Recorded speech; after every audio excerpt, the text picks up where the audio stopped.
Tsepo, just show the picture of the two horses first. While Simon was talking, I've asked before that, you can ask Tsepo, before that, in the beginning of this service, actually at the end of the previous service, I told him to just get these two pictures, this one and the other horse. A huge difference. I've shared about this years ago. But if we say they are twins, they've got the same mother and father, what's the difference between the two? Only the owner. Yeah, the owner. Only the owner is the difference. They've got the same DNA, same mother and father, but the owner is the difference. And Simon said this morning, your father wants you to be like this. That's his desire. And sometimes we feel like the other horse, but that's not who you are. You're a champ. Why? You belong to the champ. You belong to the king.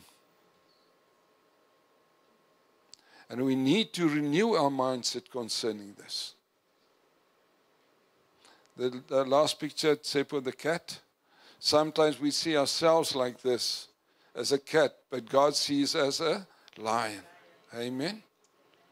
That's how God sees you. I don't know for who is this today special, but I want you to see this. In God's eyes, you are special. You're special.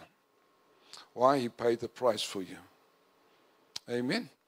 Thank you. Let's switch off. Thank you. Let's just pray together. Thank you, Father, that you're going to speak to us.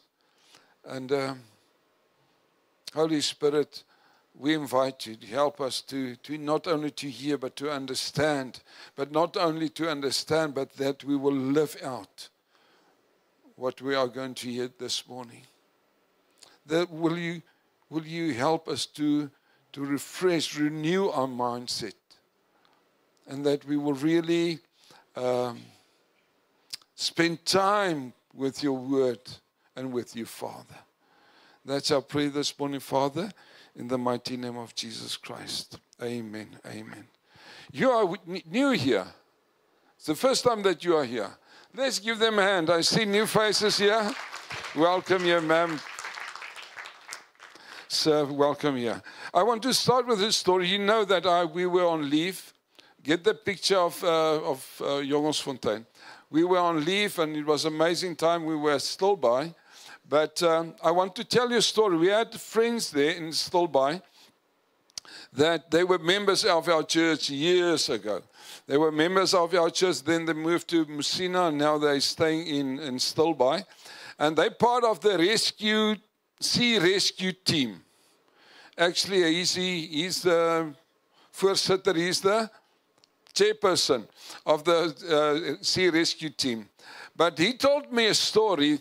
The nearby, I don't know who knows where Stilbaai and Jongensfontein. This is Jongensfontein.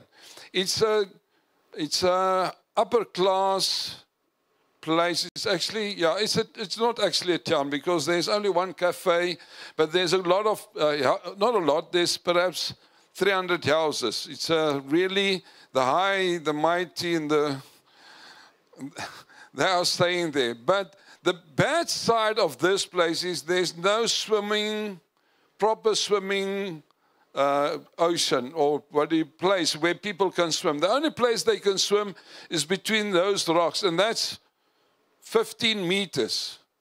It's very ugly, actually. You can't swim there. What they normally do, they will travel to Stilbaai. That's 10, 15 kilometers from here. They will travel there and swim there. But on the right-hand side of this picture, there's a beautiful beach. Beautiful beach. But guess what? You're not allowed to swim there. There's big boats there. You're not allowed to swim. Please, caution, caution, caution. You're not allowed to swim. What happened a few months ago, you can put off, a few months ago, there were a couple of Jongensfontein sitting on the beach. They just, elderly people enjoying the sea, the birds and the waves, etc. And there were a couple from Limpopo. Let's make it about Limpopo. A father and his wife with a daughter that's around 10, 11 years old and a baby of 4 to 6 months old. They were sitting next to the people that stays in Jongersfontein. And the lady had her sister also there. She was around 21 years old. I tried to go quickly, but it's important. So these boards, you're not allowed to swim, but the daughter had a, what do you call it, boogie board. It's a small board that you can swim in the waves with this.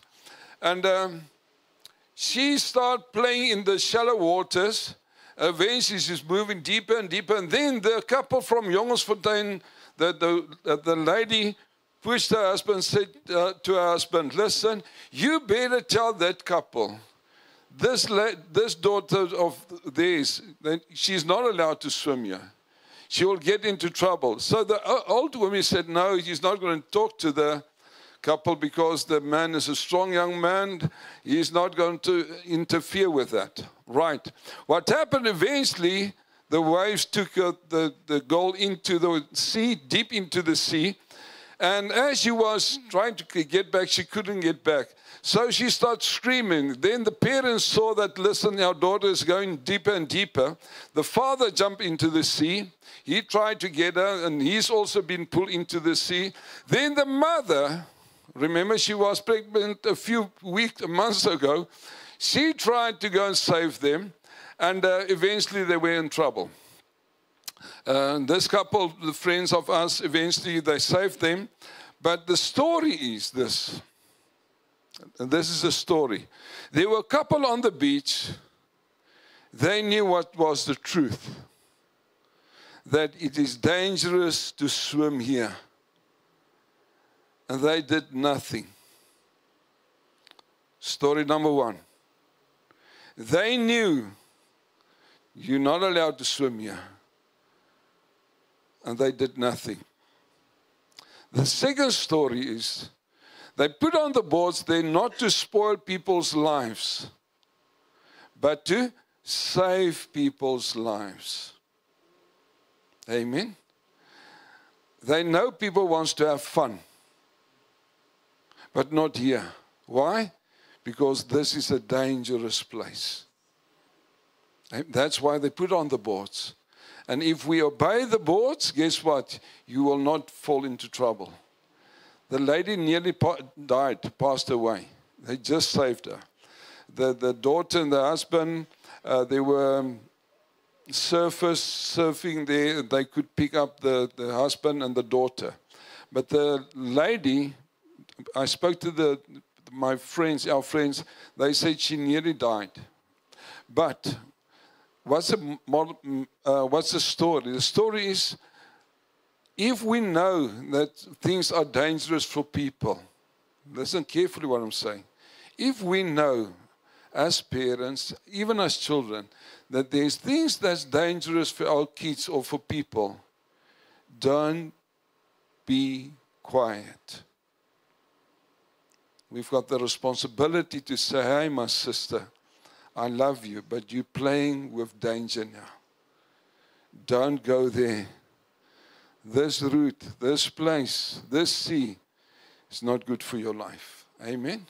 Number two, when God tells us, I don't want you to do this. He doesn't want to take fun away from us. He wants to save our lives. Amen. He wants to save our lives. And what I'm going to share this morning, I know Pastor Peter also shared about this 14 years ago. No, a few months ago. You were talking about the Word of God. My brother and sister, God's dealing with me, and I'm sharing this with you. We need to stick to the Word of God. The Word's there for safety, not to spoil our fun and our lives. Amen? The Word's there to say, listen, I love you so much. I don't want you to go there. Why? Because this is dangerous. Listen, you can lose your life. You can lose your life if you go the opposite direction as the Word. And there's an attack on the Word of God. My brother and sister, I hope you know this. There's an attack on the Word, not on you. There's an attack on the Word. Why? Because there's a different spirit. This world is in a dark place, and there's a spirit behind this world. Let's go to 1 Corinthians 2. 1 Corinthians 2, we're going to read only one verse, verse 12. 1 Corinthians 2.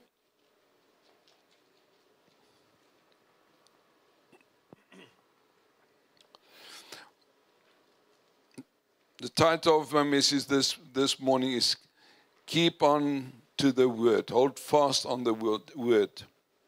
1 Corinthians 2, verse 12. It reads as follows.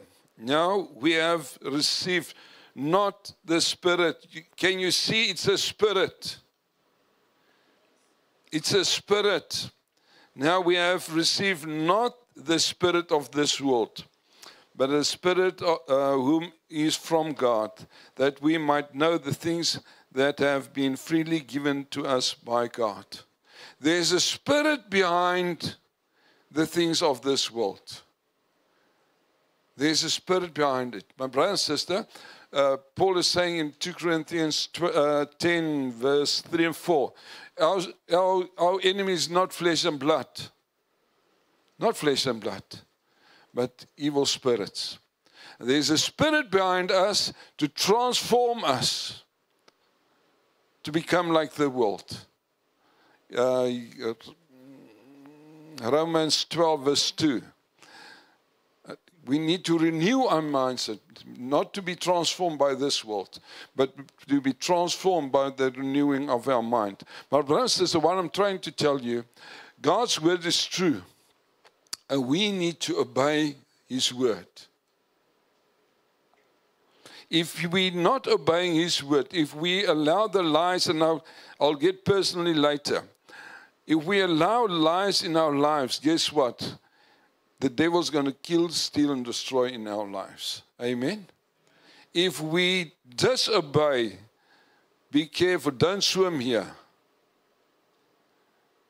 If God speaks to us and we disobey that, our lives are in trouble. Why? If we open the door for the enemy to come and kill, steal, and destroy in our lives. Right. That's why the word is very, very important. Let's go to 1 John. Not 1 John. John 17. John 17. We're going to read 3 verses there. John 17, verse...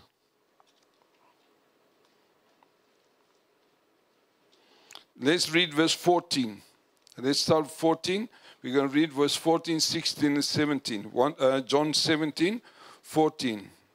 It reads as follows. I have given them your word, and the world has hated them because they are not of the world.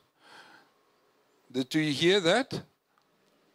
Why will the world's not hating us? He's hating the word. Satan is hating the word, and that's why there's an attack on the word. And if we stand on the word, then the world will hate us. And Jesus said, they've hated me before they've hated you. But what I want you to see here is that the word of the world will hate. The spirit of this world will hate if you stand for the word. And that's why it's so important, my brother and sister, to stand on the word. It doesn't matter what other people say. With high qualifications, stand on the word. That's the first one. Verse 16. They are not of this world. We are not of this world, just as I am not of this world. Verse 17. Sanctify them by the truth. Your word is the truth. My brother says that there's only one truth, and that's the word. Our Creator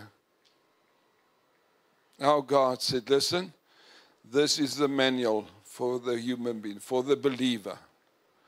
This is your manual. Read it, eat it. Why? Because this is the truth. This is the only truth.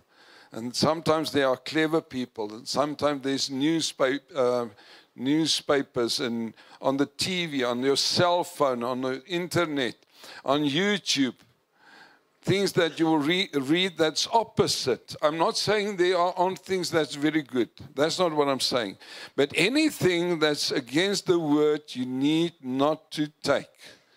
Don't eat that, because it will destroy your life.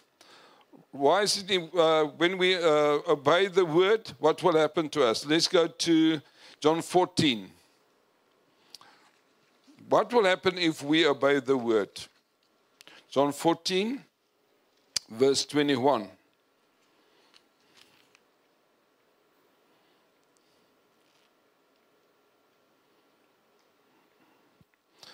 John 14, verse 21, it reads as following. He who has my commandments and keep them, it is he who loves me. Right? That means when we read the words, meditate on the word, we are telling the Lord, Lord, we love you. Is him loves me. And he who loves me will be loved by my Father. And then the last portion. And I will love him and manifest myself to him. God will manifest himself to us. As we study the word, reading the word, God will manifest himself to us, reveal himself to us. That's why it's so important that we will read the word. Amen? Very important to meditate on the word of God. When we do that, we show God we love him, number one. Number two, God will reveal himself to us. Amen? Then the unseen will become seen. There's a saying, there's a bank in Afrikaans, they've got an advertisement. One of the banks, it goes like this. If we can see what others can't see, we can do what others cannot do. Oh, that's amazing. Listen, if we can see, Christians, if we can see what other people cannot see, we can do what others cannot do. It's so true. My God, God wants us to reveal his kingdom to us. And when we study the word, guess what? God will reveal himself to us in his kingdom. Number two, before I go to number two, the Lord took me to Exodus. Let's go quickly to Exodus. Exodus 20. Exodus 20. I'm going to read a few verses there. The Lord took me there just to show something to me. That was amazing for me. Remember when God told Moses to take out the Israelites out of Egypt? What did Moses tell Pharaoh? What was his word? Please let my people go so that they can worship, not go to the promised land. That was never what he said. He said, release my people so that they can worship God in the wilderness. Amen. Just in between. That means when you experience a wilderness time in your life, listen, if you experience a wilderness time in your life, it's just a calling of God that to tell him, say, listen, I want to meet with you. I'm going to say it again. When you're experiencing a desert time in your life, is God calling you aside to meet with him. It's not supposed to be an awful time. Oh, Lord, where are you? No, that's not true. The purpose of God taking them to the desert was to meet with him so that they can worship him. Amen? Right, and we're going to read it now. Exodus 20. Let's read from verse. What happened, before I'm going to read there. What happened is, the Lord said to Moses, listen, I want you to tell the people, I want to meet with everybody. They need to cleanse themselves, separate themselves, wash their clothes, etc., because I want to meet with them. And then God appeared in thunder, lightning, and they were afraid. And then they said the following. Verse 19. It reads as follows. Then they said to Moses, you speak to us, and we will hear you. But let not God speak to us, lest we die. The biggest mistake that the Jews made was this day. God told Moses, listen, I don't want only to talk to you now. I don't want to be your God. I want to be everybody's God. I want to meet each one of you. Let's just go one page back, perhaps, at Exodus 19. Now I need to have a look where it's.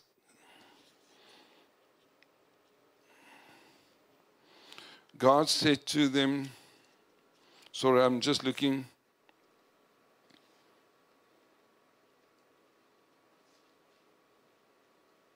Verse 4. Exodus 19, verse 4. You have seen what I did to the Egyptians, and how I brought you on eagle's wings and brought you to myself. That was why he took them to the desert, brought them to myself. Now, therefore, if you will indeed obey my voice and keep my commandments, listen to his word, obey my voice and keep my commandments, then you shall be a special treasure to me above all people, for all the earth is mine. Then verse 6, very important. And you shall be to me a kingdom of priests and a holy nation. This was God's desire for the Jews. His desire was that each one of them will be a kingdom of priests for him and a holy nation. And they declined and said, Lord, we don't want to meet with you. Moses, you speak to God, and then you'll speak to us. Let's go back to 20. Chapter 20 again. Verse 20. This is very important. And Moses said to the people, do not fear. Remember, they feared.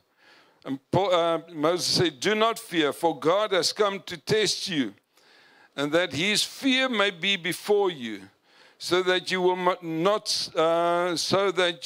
may not sin. Let's stop there. Sure. Listen carefully what Moses was saying.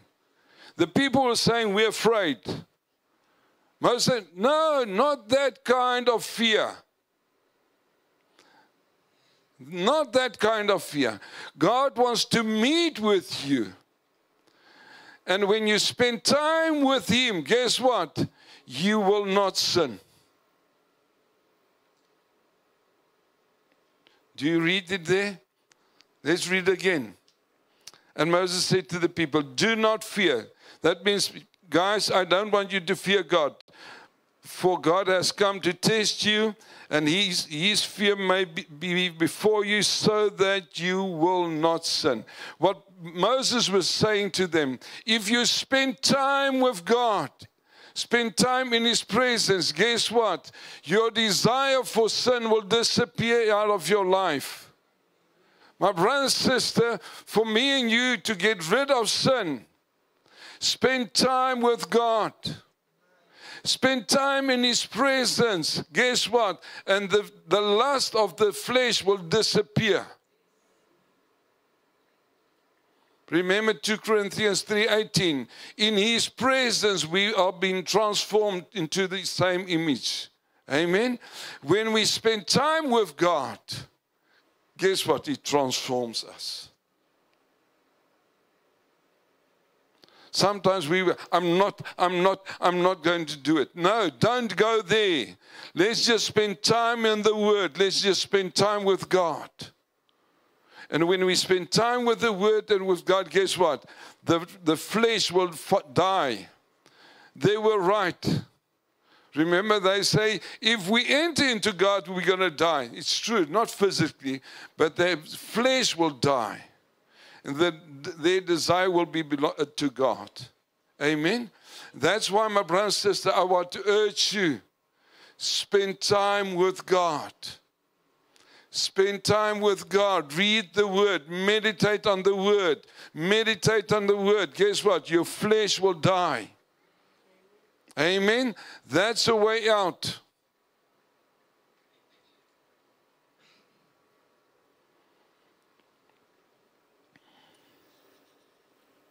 Right. Why is it important to read and study the Word? We get faith through the reading of the Word.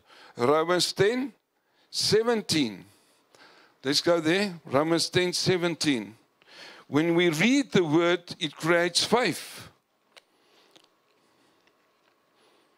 Romans 10:17.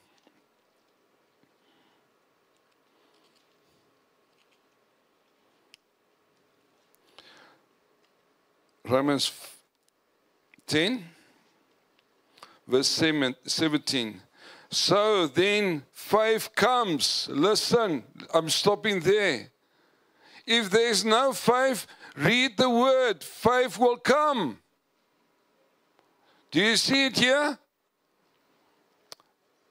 So when faith comes by hearing, and hearing by the Word of God. The moment you start meditating, reading the Word of God, guess what? It produces faith in your life. Reading the Word, meditating on the Word of God. It gives you faith in God. Amen? That's number one. It creates faith. Why do we need faith? Why do we need faith? Remember, the righteous shall live by faith. Let's go to 1 John 5, at the back of the Bible. Why do we need faith? When we read the Word, meditate on the Word, it gives faith to us. Why do we need faith? 1 John 5, verse 4. For whatever is born of God overcomes this world. Remember? We fight against this world. For whatever is born of God overcomes this world. And this is the victory that we have overcome this world. Our faith. Our faith. Let's read verse 5 also. Who is he who overcomes this world? But he who believes that Jesus is the Son of God. My brother and sister, that's why we need faith. The way to get faith is study, read the Word, believe in the Word. Very, very, very important for us. Right. Why the third one, why is it important to have faith? Because God loves faith. Without faith, it's impossible to please God. Hebrews 11:6. Without faith, it's impossible to please God. And God wants us to believe Him, trust Him. And to walk by faith is to see the unseen. Remember that we read in 2 Corinthians 4:18. Let's go there. 2 Corinthians 4:18.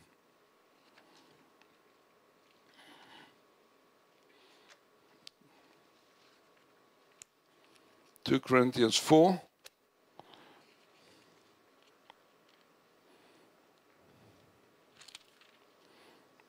Verse 18.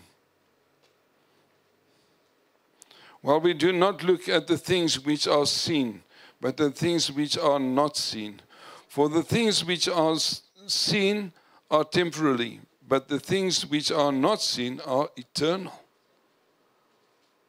That's why we need to walk by faith, to see the unseen. And our God is unseen, but He is real. And He's got a kingdom. And He wants us to show us His kingdom. Right. That means, number one, it's important to read the Word, but because it gives us faith. Why do we need faith? We overcome the enemy by faith. We destroy the works of the devil by faith. And number three, it's pleasant for God. God sees those who worship Him in faith. Right. Then the last portion I want to share with you, perhaps I'm not going to go. Yeah, let's go to Psalm 119. I know Pastor Peter also read this. Psalm 119.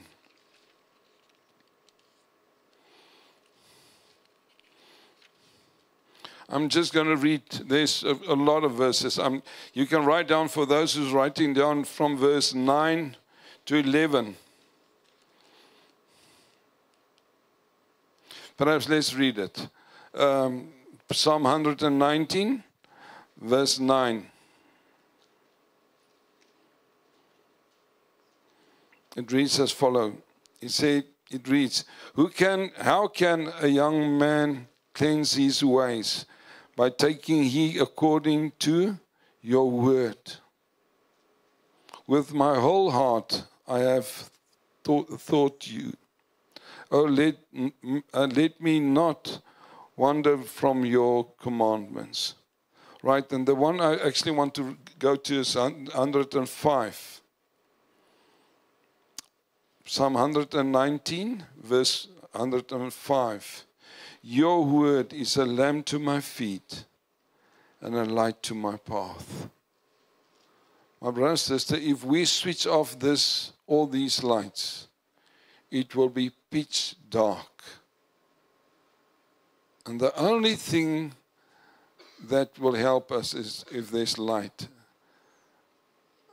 Psalm writer saying, listen, that's the word. If you want to keep direction in your life, if you want to follow God, you need the light of the world in your life. Amen.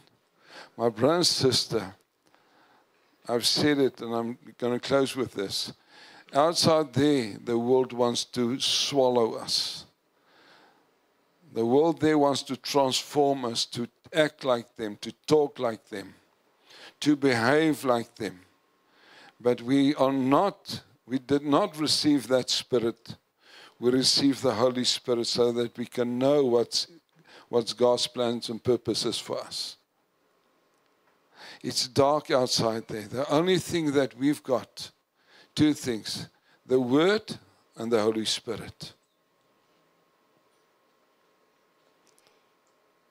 If you don't want to lose heart, if you don't want to compromise, spend time with God and His Word. And He will reveal Himself to you. And you will be able to be more than a conqueror. Amen. Sometimes, and I'm going to close with this. Sometimes what very clever professors, not these ones, but other professors proclaim, that's against the word, don't take it. Sure. Business people that don't know God will give you advice. Listen what God's telling you. And the last one I want to mention, and I'm careful when I mention this, because there's doctors also here. We need to stand on the Word of God. When doctors say this, you can say, yes, I hear what you're saying, but God's saying this to me. I'm standing on the Word. God, your promise is yes and amen. My brother and sister, and you know my situation. Sometimes when our daughter gets a fit, it doesn't look very good. But we can only stand on the word of God. Say, Lord, you've said to us. And we keep on trusting. People say there's no hope. They're lying. There's hope in God. There's hope in God. Why? He's always for us. And He's got good plans for each one of us. There will be challenges. Let me tell you, there's a lot of challenges outside there. I know. There's a lot of challenges. But God is faithful. All I'm telling you this morning, God is faithful. He's faithful to His word. He's faithful to His word. And there will be attacks. We need to resist the devil. Standing on the word. God, but what I see doesn't look very good. But I stand on your word. You promise, you said. And I'm proclaiming that. I'm testifying, Lord, I'm standing on your word. This is the only truth. Amen. Let's let him pray. Thank you, Heavenly Father, for your word. And Father, sometimes we living a compromised life. We don't know that it's dangerous. Dangerous to be led by the spirit of this world. Father, and thank you that you told us this morning you don't want to take pleasure away from us. You want us to enjoy life. But there are certain things that will destroy our lives. And you want to protect us from that. And that you will speak to us and show us in your word. You're talking to us concerning this in your word. But Father, we don't give attention to that. Or we ignore it. Or we disobey your word. And Father, we want to ask this morning, forgive us for that. Forgive us for compromising on your word. And I want to pray for each one of us, Father, in these days, these last days, that we will stand on your word, on your promises, Father. You are faithful, and you will be faithful until the end. And Father, we believe you. We believe you. You are for us and never against us. You've got good plans for us and for our families. And sometimes when we look around, Father, we don't see that. But Father, we're standing on your word that your promises will come to pass in our lives. And we thank you for that. Father, I want to pray and ask, help us. Help us transform our lives. Help us to renew our mindset, that we will live according to your will and your word. Led by your Spirit, empowered by your Spirit. And we thank you for that, Father. In Jesus' name, amen, amen.